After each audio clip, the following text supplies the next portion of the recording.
I have a very important message, particularly for those who feel they are losing hope. As you can see, I'm out and about today. It's gonna be loud, just sit tight. This is important. And it might be hard to hear. At first, it might not be what you think you want to hear, but it's what we need to hear. And the message is this: if your hope is in the government doing the right thing, that is why you feel let down today, because that is not where we place our hope. Hope is not about other people will save us. Hope is not about turning our free will over to others, especially those others who have the power to hurt us. Our hope is not in them, and it never was.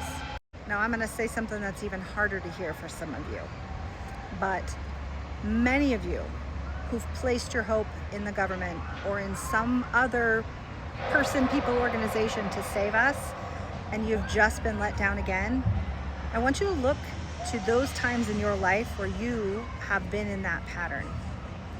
Where have other people that you trusted, that you needed to save you, where did they betray you? Where did they abuse you? That's the wound in particular that's being triggered in a lot of people right now. And so for those who have this patterning, which of course we do, we come into a painful world. We're innocent children, and the people who are supposed to care for us often don't. So there is certainly no shame or blame in that. It is a fact of this world. But people with that patterning are in particular despair right now, in addition to those who will be most affected by this budget bill. So there is certainly no victim blaming here, but it's pointing to the wounding that has just been triggered. Now, I've been talking a lot about historical bingo, but what is of equal importance is the wounds within us, the archetypal patterns of humans. They're all being triggered right now, and this one in particular.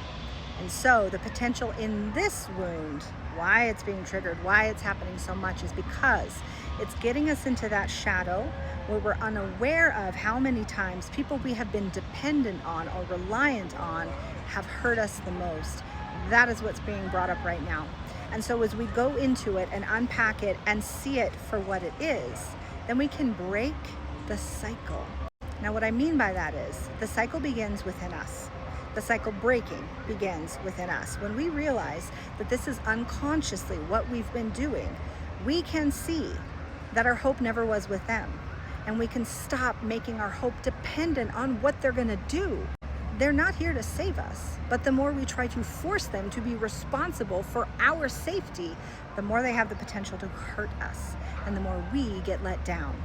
Our hope is not in the government. Our hope is in the community and the people rising up.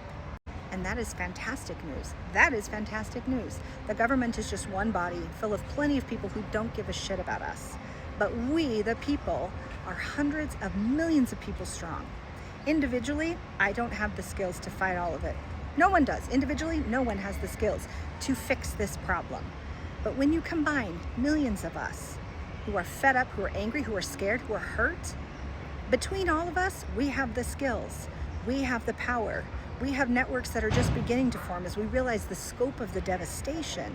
We're waking up to the need to say, all right, we can't rely on them, let's rely on each other. What can we do? Where do we begin? Where do we start? That is what's happening now. And that is what's going to continue to happen. The people are going to continue to rise up. The organizations, and this came through in a session months ago, Spirit said, the organizations that are already out there, grassroots, human support, nonprofits, all those kinds of groups, they already exist. And now as the need becomes louder, those organizations are there and they're ready to serve the need. But again, we're not going to place our dependency on any organization to save us. We are shifting our power away from being helpless and dependent and into understanding the people united together. We have the skills, we have the resources, we can, it's very loud, I'm sorry. Together as a collective, we can solve our problems. That is where the hope is. So I know today feels heavy, and I know a lot of people are scared. I get it. We are in uncharted territory, but we're not done. We're not done. We are just beginning. So hang in there. Take care of you. Take care of your nervous system, take care of your body, disconnect from the news today if you need to, go in nature, do something that brings you peace.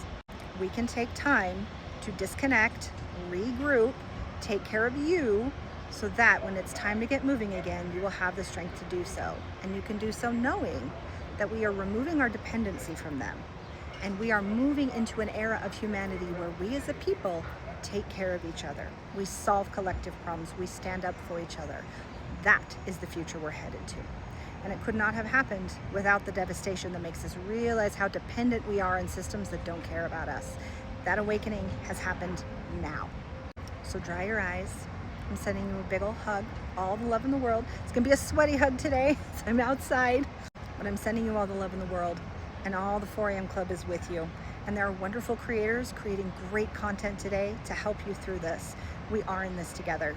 And if you feel called, I would love for you to join me on Sunday for the preview of the month. As I said in my previous video, this is not about predictions first. This is about what do we need to do to step into this new era of self-sufficiency, of community sufficiency. That's where we're going to look ahead. So I hope to see you there. Links in the bio.